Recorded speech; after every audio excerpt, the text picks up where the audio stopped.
సిద్ధపడి గోవుకి సుదక్షిణాదేవితో కలిసి ప్రదక్షిణం చేసేవాడు. నందినీధేనువు బయలుదేరితే నందినీధేనువుతో తాను కూడా బయలుదేరేవాడు. అలా వెడుతున్నాడు నందినీధేనువుతో. దశరథుడు ఎంత కష్టపడి యజ్ఞం చేశాడో దిలీపుడు అంత కష్టపడ్డాడు కొడుకు కోసం. అది గుర్తొస్తోంది రామదాస్ గారికి. కష్టపడి నందినీధేనువుని సేవించాడు. ఎన్నాళ్ళు? 21 రోజులు సేవించాడు. యజ్ఞయాగాదులు సంవత్సరములు నెలలు చెయ్యాలేమో కానీ గోసేవ అంత తొందరగా ఫలితాన్ని ఇచ్చేస్తుంది. గోసేవ అంత గొప్పది. 21 రోజులు సేవించాడు గోవుని. 22వ రోజున సుదక్షిణాదేవి వీడ్కోలు పలికితే తను ఆ నందినీధేనువు వెనక నడిచాడు.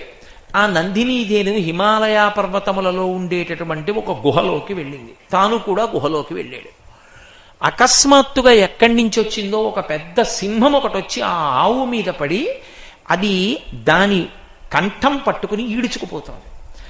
సింహానికి ఆ శక్తి ఉంటుంది. ఆ పరమేశ్వరుడు దానికి ఆ శక్తి ఎక్కడి నుంచి ఇచ్చాడో అర్థం కాదు. అది దున్నపోతుని ఈడిచేస్తుంది పట్టుకుని. అంత బలం దాని దంతాలకి, దాని కంఠానికి, దాని పంజాకి, దవడలకి. అది ఆవుని ఈడుస్తోంది. దిలీప మహారాజు చూశాడు.